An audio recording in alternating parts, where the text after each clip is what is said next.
So hi, Hi. here we are.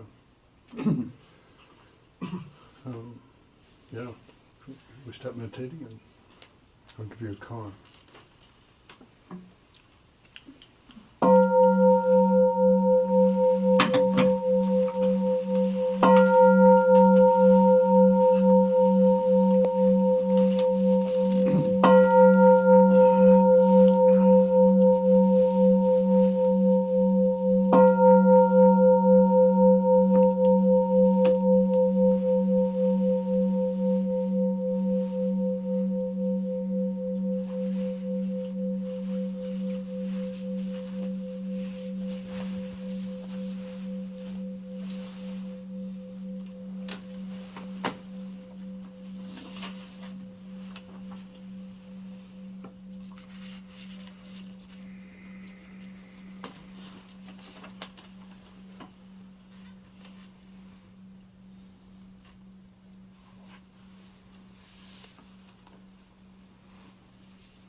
So the beginning of meditation, just notice. I mean, do whatever you like doing, but notice.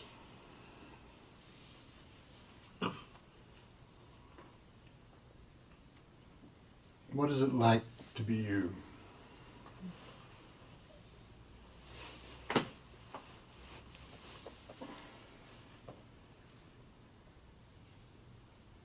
Whatever's going on with you. The great founder of Zen in China said, someone asked, what is Buddha? And he said, what you're feeling and thinking is Buddha. So just notice. Notice how it is to be Buddha. Enjoy it.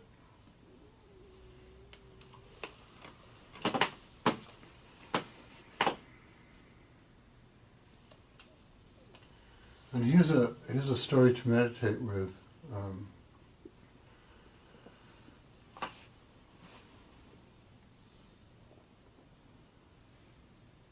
One of the great old teachers was sick, had been sick, and was walking outside in the sunlight. And the superintendent of the temple asked him, how are you feeling these days? And the teacher said, sun-faced Buddha, moon-faced Buddha. So the image here is that the golden sun-faced Buddha lives for thousands of years, and is Buddha, has tremendous influence, and the moon-faced Buddha lives for a day and a night. So that's the metaphor. And here he is, sick, probably dying. It doesn't so much matter, he's out enjoying the sunlight. How are you feeling these days? Sun-faced Buddha, moon-faced Buddha. So you can just sit with, what's sun-face and moon-face for me in my life? Without trying to work it out too much, just let it into your heart and your body.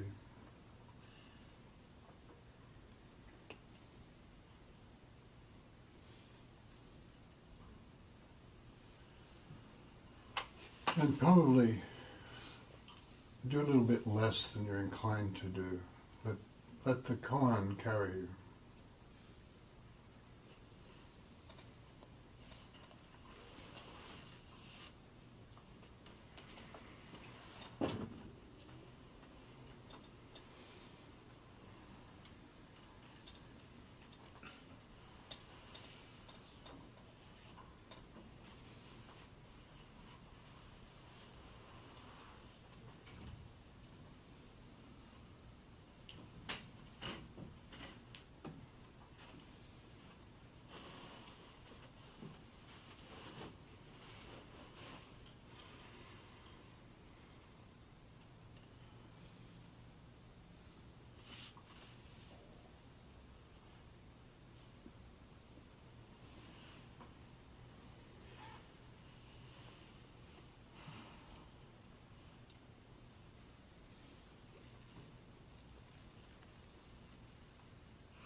Sun-faced Buddha, moon-faced Buddha.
And the thing that's always true in meditating is, don't judge how you're doing.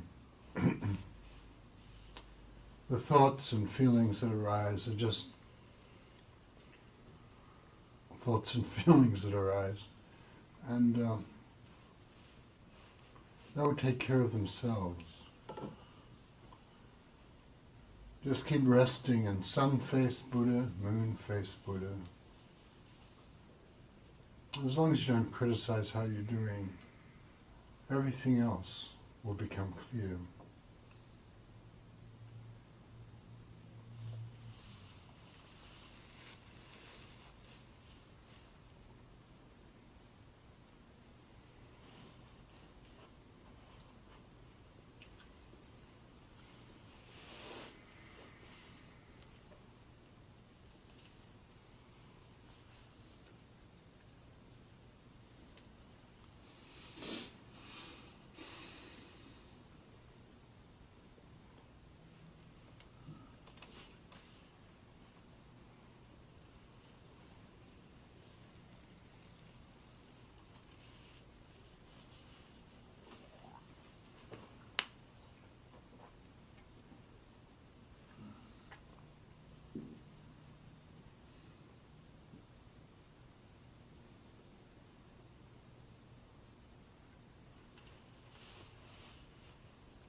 How are you feeling these days?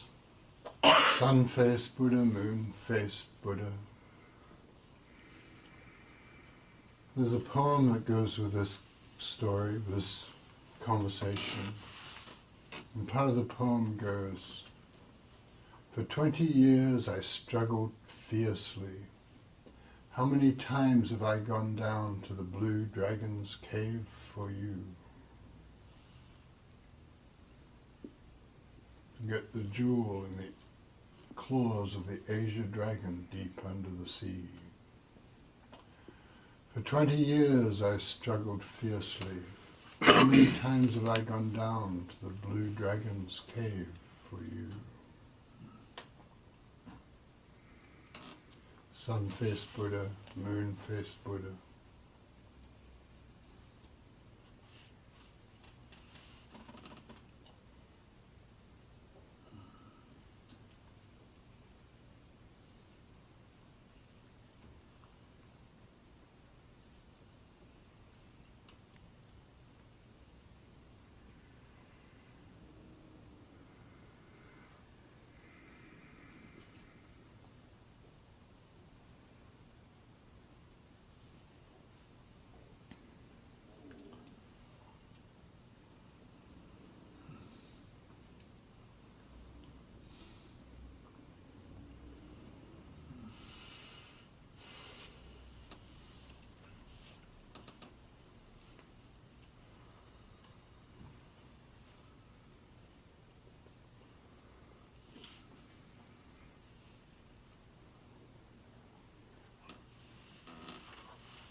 How are you feeling these days? Sun-faced Buddha, moon-faced Buddha. For 20 years I struggled fiercely. How many times have I gone down to the blue dragon's cave for you?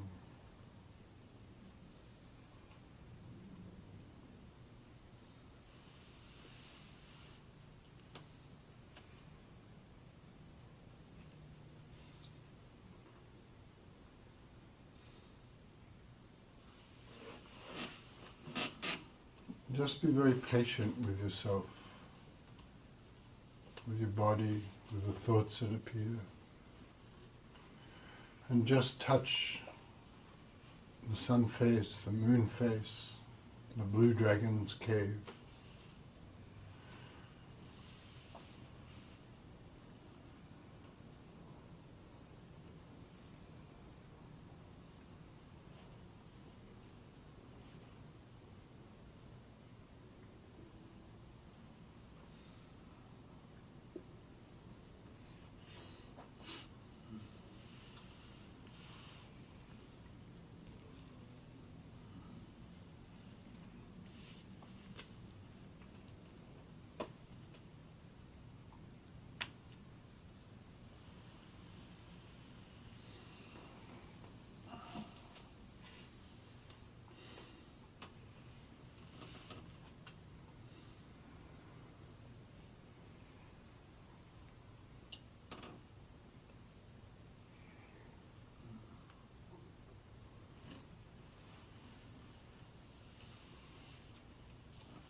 So we'll take a break, have tea, and then come back for the talk.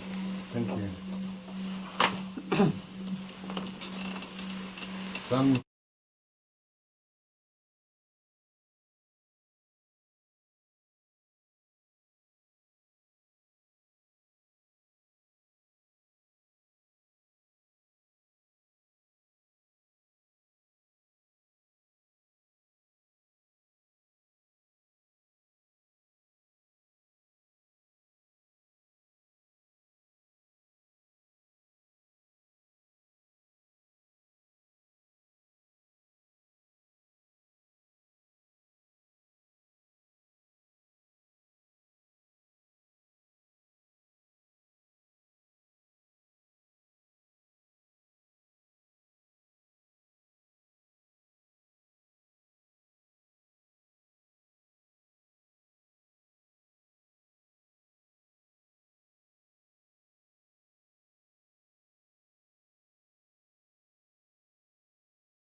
glass to the glaze. It's one of those things that's glazes that have model appearance in it. It's has from second grade fire and it didn't model anymore.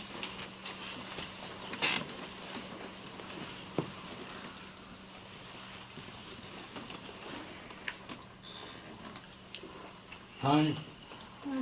How's it going? Sun-faced Buddha, moon-faced Buddha.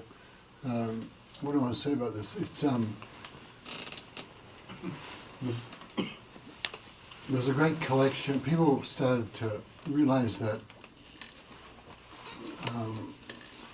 koans would transform you and open your heart and mind, and so then eventually they started collecting them in collections and said, try this one, you know, and so this in the first great collection was called the Blue Cliff Record because it was the final version of it was done under the Blue Cliff in a temple under the Blue Cliff, and by a great teacher, and the third. This is the third. The first couple are about not knowing. The first couple of koans, which tells you what's important in Zen. You know, start with not knowing, you know, and resting in uncertainty like that. So, which stops the anguish of always trying to get the correct version. I might know he's right, that sort of thing. So so this is the third one, and it sort of, in a way, it's got uncertainty deep down in it because. So this venerable old teacher, everybody adores, like the Dalai Lama kind of character.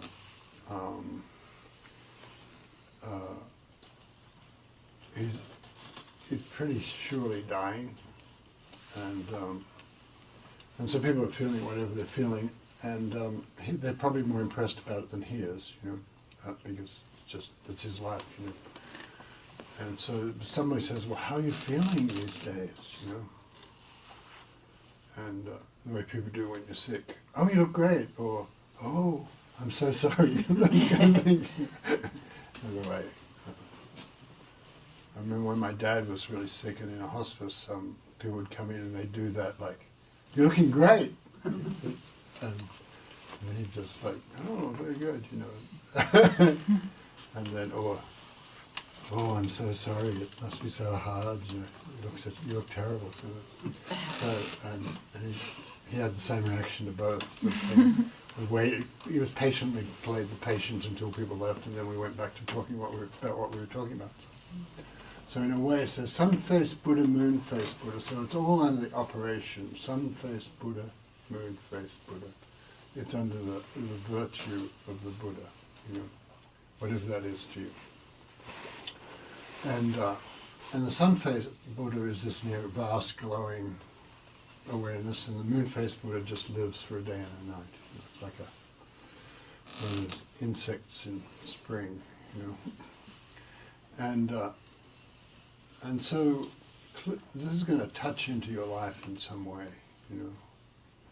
What is this for you? Are there parts of your life that you think, oh, they're not very important, you know, or I'd rather not have them, like that, you know. And you notice that your mind just does this. And the Koan says, well, it's all Buddha. You know, sun-faced Buddha, moon-faced Buddha. And so you start to, one thing is you can start to value all the moments of your life. And then you notice if you're not valuing the moment of your life, what are you doing to exclude your life, exclude yourself from this moment? What are you doing to think that you're not enough for this moment, or this moment isn't giving you your money's worth? You know, and to realize when you're meditating, you'll probably notice that all those stories sort of die down, you know, all those kind of evaluations and comparing and contrasting and things like that die down.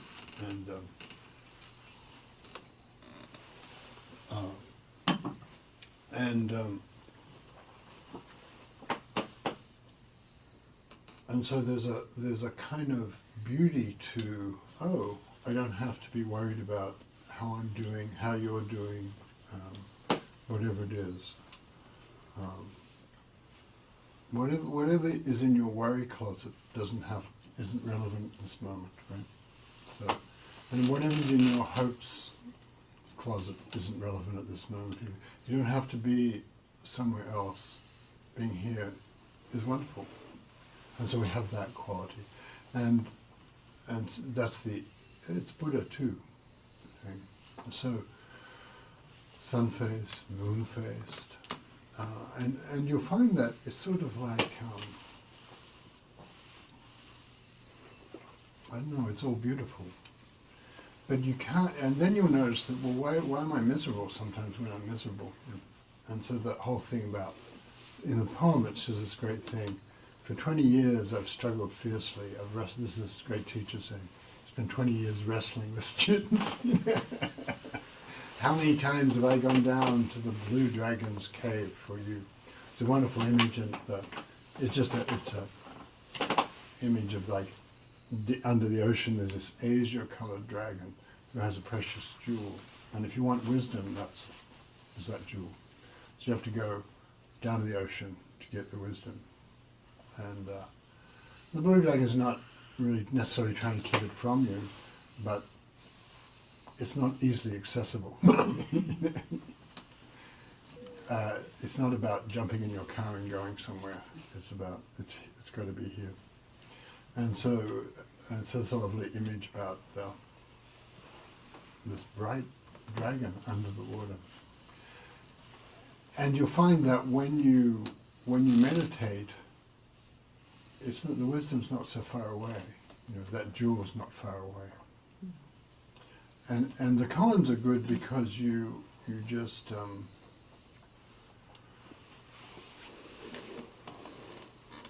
it doesn't have to make sense to you, because if you're doing a meditation that makes sense, in a way you're still in this part of your mind. I mean, I'm not saying doing meditation is really stupid, but the koans really talk to this wider part of our mind that has a deep knowing that we're not always aware of. And it's not about you being making yourself more comfortable being you, having your thoughts and feelings, being the kind of person you are. It's a matter of being comfortable with being bigger than that, and being more in touch with the universe than you usually allow yourself to be. And so that's why in Zen, people don't actually say there's no self, although you can see why people might, because you can tell that when you've got too much of a small self that you're carrying around, you're always comparing yourself to others and wondering, how's this, you're always curating your experiences, and trying to store them and put them on Instagram or whatever you do, or Instagramming them in your own mind. I'd like to acquire this meditation so I can repeat it, And that's the thing about meditation, it just keeps flowing, and you get that how life is just endless transformation and flow. You don't have to acquire it. You don't have to like that. And then another thing to notice would be that if you think you're in a hard time, it might be just what you're thinking. And I was talking to someone recently who's been having a hard time, and it occurred to me that how he'd forgotten his connections to other people, and he'd forgotten, and in a way, one of the things you can do if you're having a hard time is have empathy for others and care about others. It's a kind of sweet thing. But you notice that there's that impulse there sometimes, and you notice when people are really having a hard time, often they're extremely courteous and delicate, because they know what it's like. So, and also when you're having a hard time, you're in that moon-faced moment, then what you do with your life is what's important, like how that's the moment when it's really good to have a practice. If you have a practice and you meditate every day, in a way, the translucent quality in that will help a lot. So your thoughts and feelings won't seem so thick and you won't have to believe them. You'll believe them, but then you won't believe about believing them, something like that. You believe them, and then you'll sort of get bored, or you'll have a fit about something that's difficult, and then you realise, oh, I'm just having a fit, and it's fine, like that. So it is what it is. It's like this Grandmaster Ma was which means horse, actually. So it was his personal name, Ma. He wasn't usually teachers had grand names after after a temple or a mountain or something where they taught, but he was just called. Everybody knew he was. You didn't have to give him a special name. He was just called Smith, like that. Ma in his case, horse. And so you'll notice that, well, he's dying, but he's alive now, and it's here. And so whatever's happening with you, if you're having a hard time, you could have empathy for others. You can be helpful when you're having a hard time. It's one of the great things you can do, rather than spinning about how terrible your hard time is, and you can tell it just makes a thicker self who's having more of a hard time. And it's kind of fun as a theatre performance, but it's hard on you. So, and it's probably hard on people who love you too. So there's that, yeah. So sun-faced Buddha, moon-faced Buddha, and even that's okay, but there's a way in which you'll find that everybody can see, when you meditate, everybody can see the quality of the brightness and light and completeness that's possible in a moment. And koans are great like that, because you don't even have to think, what does that mean, sun-faced moon? And you just sit there and then suddenly something will open, something will let go in your body, or your heart will open, something will happen. You'll get a gift from the universe, and you realize, oh, I'm more connected to the universe. The koan didn't do it, it's just I stopped being in my way. So one of the great Japanese teachers said about this koan, this great thing, he said, no, it's here, not here. He said, if you're looking for a place to enter, just exclude not entering. So it's like, in other words, the opening, the Buddha quality just happens if you're not thinking, where is it? Well, it should be here. How am I doing with it? That kind of thing. And if you're not spitting it out and making life difficult, it's there. So that's that's the deep thing about Zen, as opposed to other traditions. The Tibetan tradition is a bit like this too. Is that over and over again you'll find that there's a beauty and completeness in your thoughts and feelings just as they are, and there's this tremendous effort to edit your thoughts and feelings and play whack-a-mole with the feelings you don't like and things like that. And but you don't really need to do that. You just stop having prejudices about your thoughts and feelings, and then they'll sort of take care of themselves. There'll be sun-faced Buddha or moon-faced Buddha, or whichever kind of Buddha they are. Morning star-faced Buddha. And so there's a kind of ease and generosity that this koan has, is passing down to us, I think. And then the final thing I want to do, I think, tonight is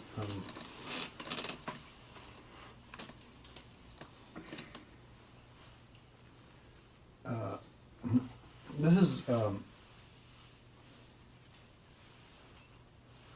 poem. I was just in a retreat out in Balinas. There's a poem I read there. It's kind of a retreat poem in a way. And this is Czesław Miłosz, the great poet who wrote in Polish. He was sort of Lithuanian Polish, and lived in Berkeley for the last part of his life, mainly.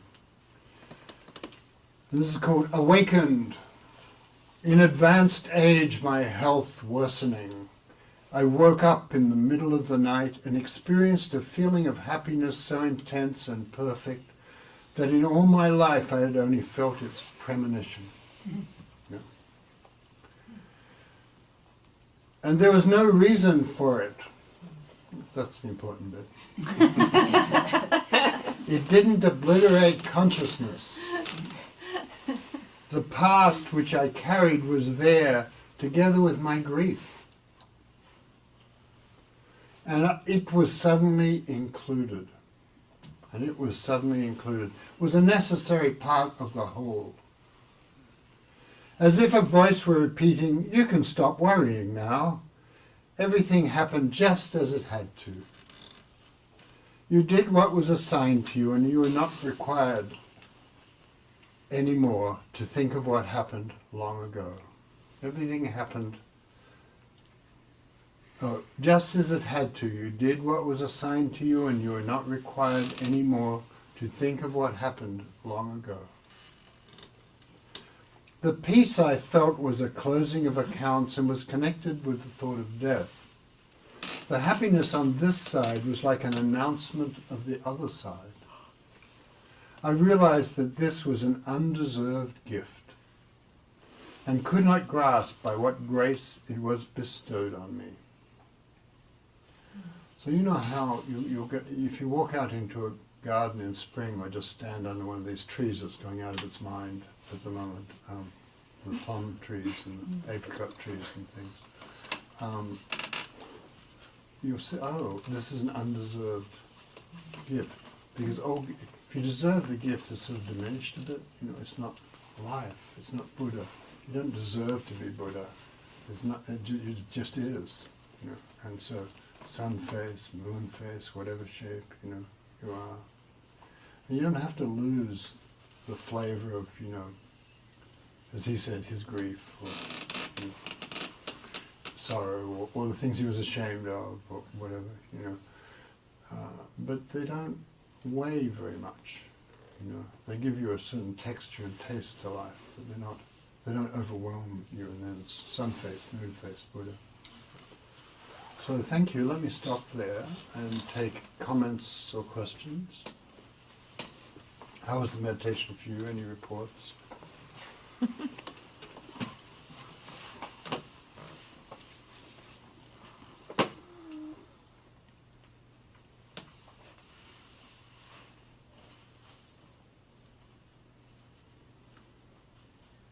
Well, I was at the retreat with you last weekend, and then I brought this Koan home with me for the week, and just sitting in my garden, meditating with it, and I think just realizing on what a knife edge consciousness is, what a pleasure it is to be alive, and how much we take it for granted. Such a simple thing to say and think about, but shocking how,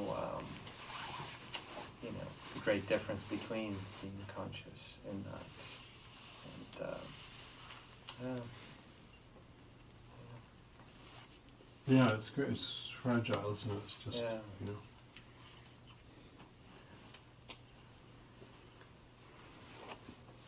And beautiful. And we think, oh, I've got forever, and so I can afford to be having fits about my life and thinking my life is going the wrong way and all that stuff. But Right. how could that be true? How could it be going the wrong way? You know, how could you not be who you are? Yeah. How could you not be sun face, moon face? Yeah. I'm thinking about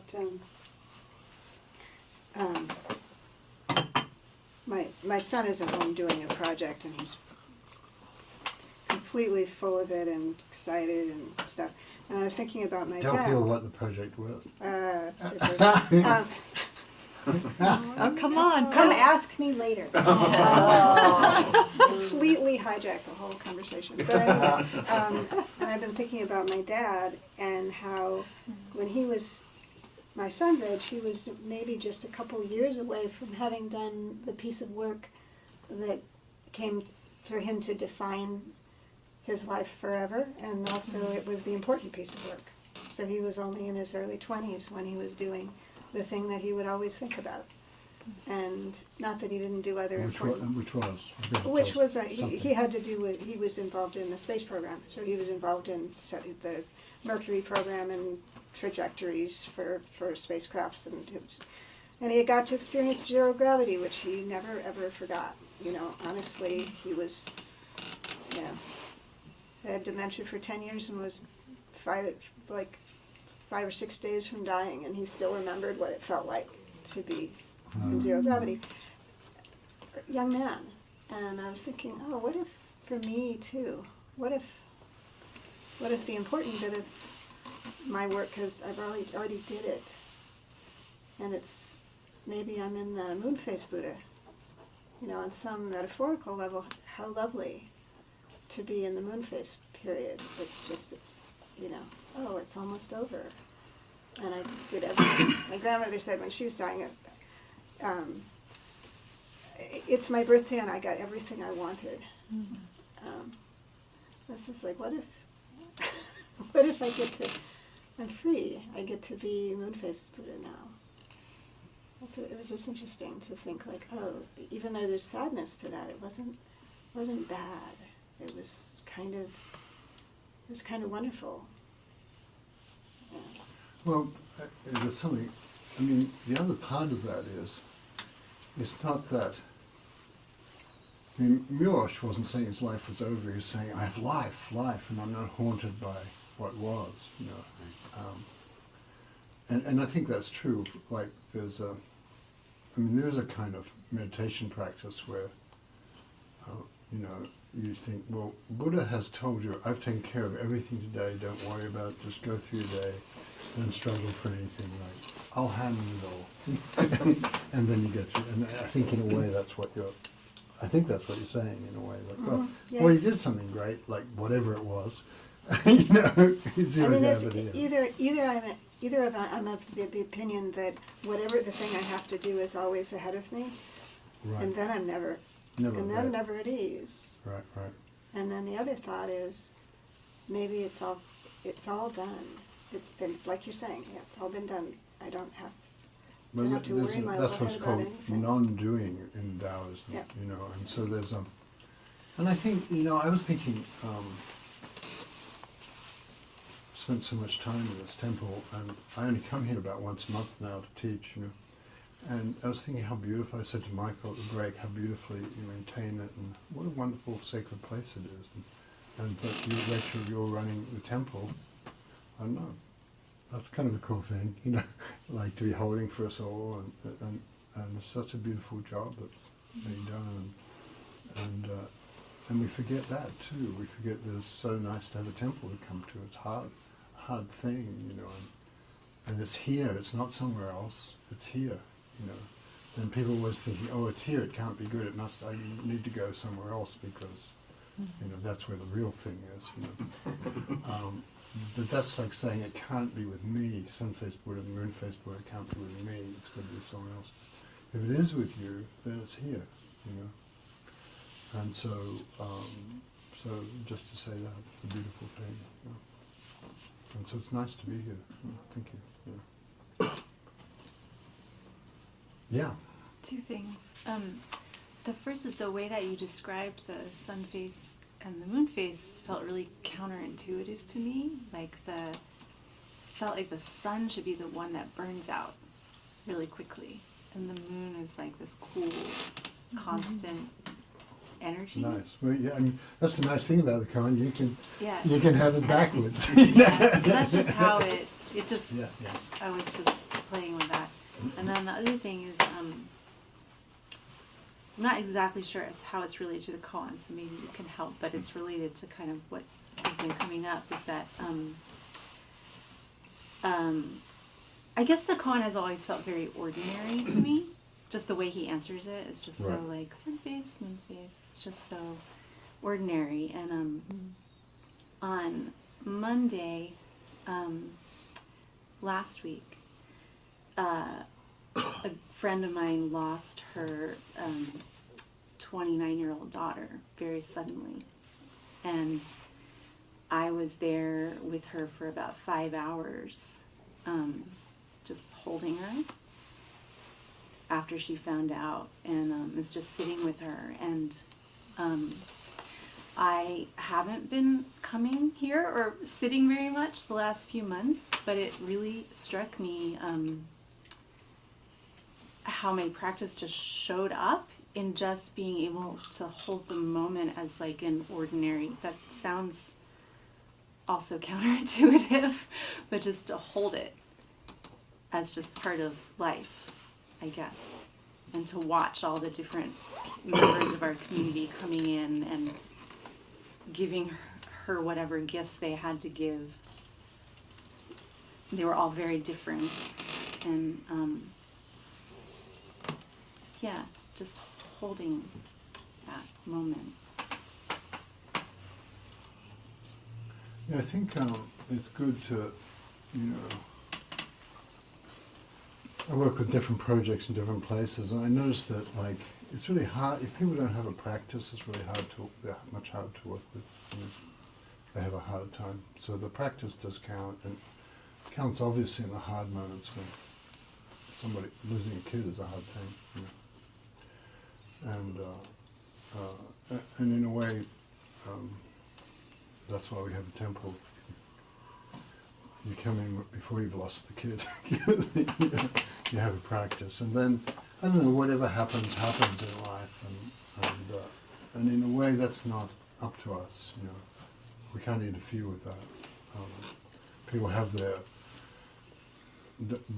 being born time and their dying time, and we can't object to their time, but we might feel grief or things like that. But and so there's a nice thing about helping hold the temple. And that's the thing I said about when you're having, if you're having a hard time, that's one thing you do. Come and sit.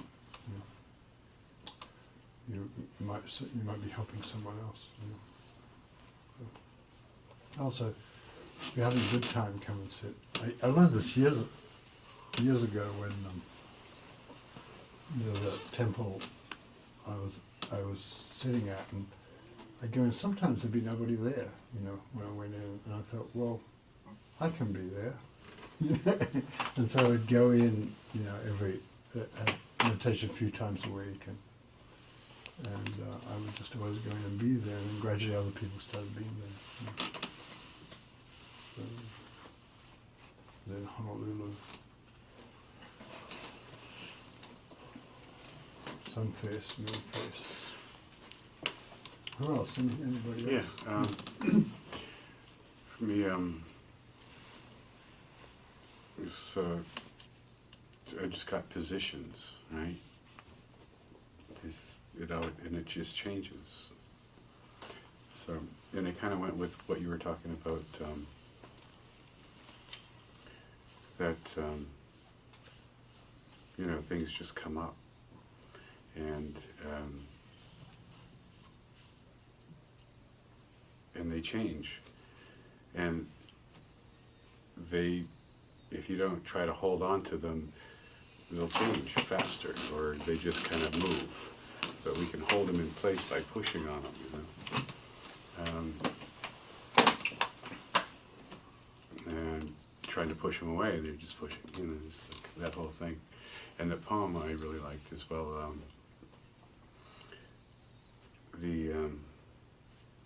Everything that just happens, you know, just gratitude for everything that's happened in the past to get me here, right? And it just, there's so much space from it, around it, you know. It's just like, it's a story, you know, that's all it is. There's nothing, there's nothing attaching, you know. So, yeah.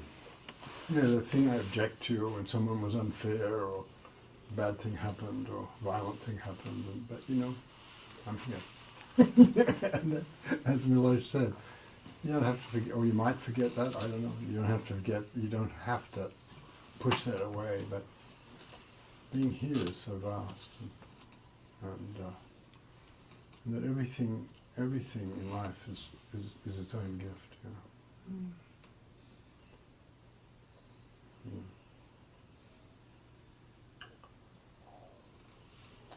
Well, I'm thinking we should wind it up. I wanted to say, you know, that it's really, I just want to say, just a bit, even if I'm being annoying, support the temple, come in when the retreats, come to retreats, like, this is for you. If it's not for you, it'll go away. And so make sure, if you want it, show up, you know.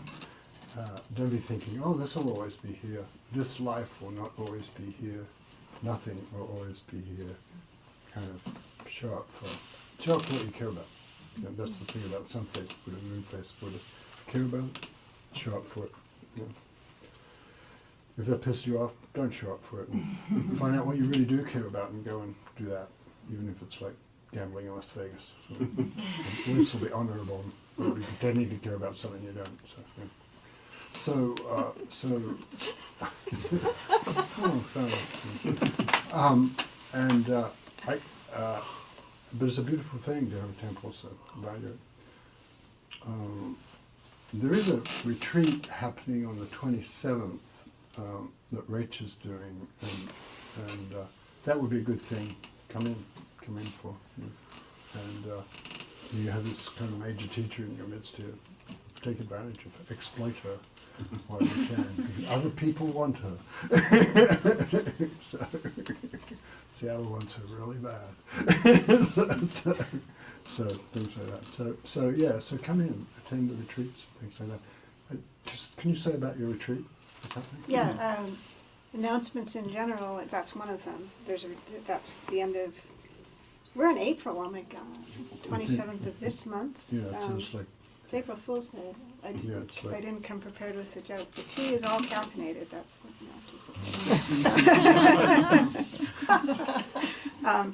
I'm doing a retreat on the 27th, and I'm interested in the concept of yin and yang, the original duality, male and female, how it shows up over and over again in koans and in stories, and how we deal with those two energies. And so we'll explore that with meditation and koans and stories and writing, and we had a blast last time. Ian was there. Other things going on here, it's Monday, so the next one is Thursday from 12 to 1. Sunday from 10:30 to 12 I'll be teaching. Monday evening 7 to 9, and I believe that Michael Hoffman agreed to lead on Monday next. Excellent. And there are a number of retreats. We are completely awash in retreats right now. It seems to be the late winter, early spring thing. So go on the website and see what's there. But in the end, after you look at all of them, go to mine. Yeah. Just know and the other ones if you like. But come to this one here, and if you want to go to extra as well, that's good. Finally got the form working. You have to have some courage to make your way through the steps, because the forms are a little bit in transition, and they're going to be great. But right now, just be patient. Keep trying to click in the buttons. Can I tell about your kid? You want to tell the final thing? Well, I've been witness to this because, I don't know, I'm working on a conference call, and Rachel's son, who's about 21, starts jumping up, down, and yelling in the kitchen, but I couldn't hear it anyway. I couldn't, and it was just really funny. So he's got this sort of weird art theatre kind of performance, social commentary, fashion thing going, where he takes Crocs, those like plastic, rubbery shoes, and he puts goth metal spikes on them and chains, and they're completely goth, and it's a sort of like some ironic commentary on more goth culture. I'm not sure what it's an ironic commentary on, because I'm not hip enough to know, but it is a kind of odd art project, and millions of people do know what it's about. Now millions of people. It's like there are articles in London about it. There's all this stuff, because he gave it some rapper down in San Francisco who accepted the pair, and then but you all don't have these, and then his thing. So it's a really funny thing of this 21-year-old has no idea how to run a shoe business, and was really just doing an art project. and all this is coming in. So I'm spending my days punching holes in croc straps. It's great.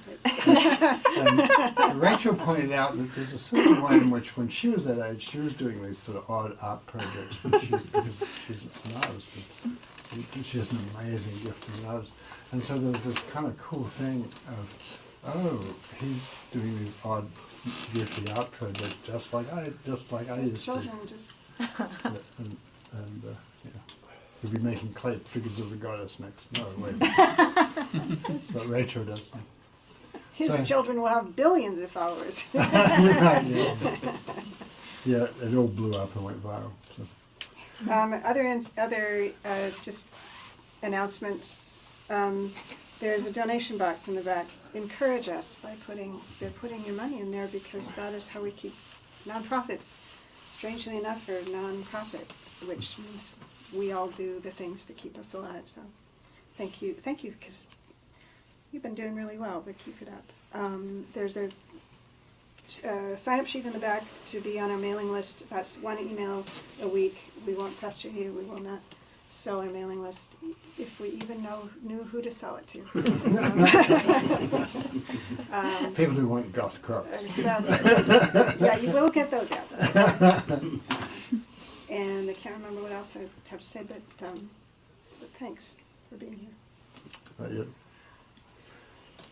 So we're going to do. What do Will you? you for those? Okay, very good. Hold on, I'll switch horses.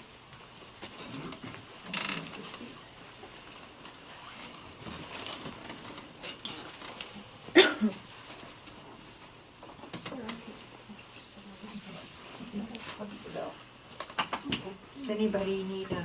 Oh yes, some people might want to know what to say.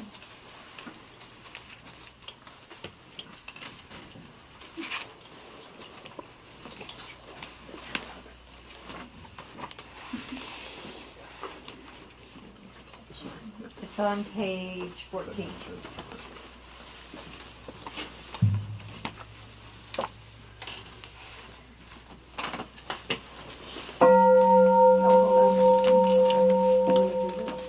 Do the dedication first. All living things are one seamless body, and pass quickly from dark to dark. We remember you who cared for us and are gone. You who are ill, you who are at war, who are hungry and who are in pain. May you heal and have peace. So I'm going to say we especially dedicate our service to, and then you can say out loud anyone whose name you want to put in the ring. We especially dedicate this service to Mike Bowser. All right, one close and clunk. All Buddhas throughout space and time. All awakened beings, great beings. The heart of perfect wisdom.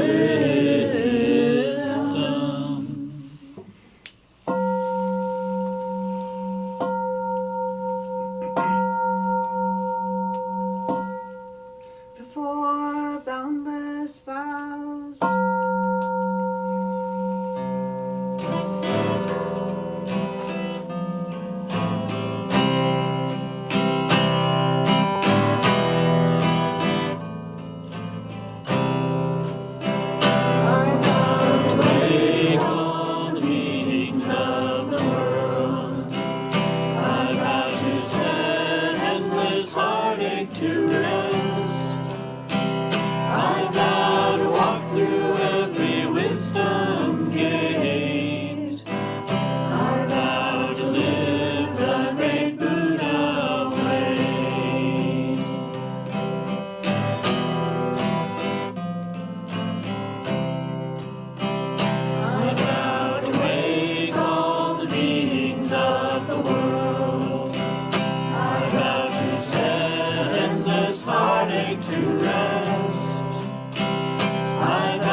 Thank you very much. Sun-faced Buddha, moon-faced Buddha. How many times have I gone down in the Blue Dragon's cave for you? Very good.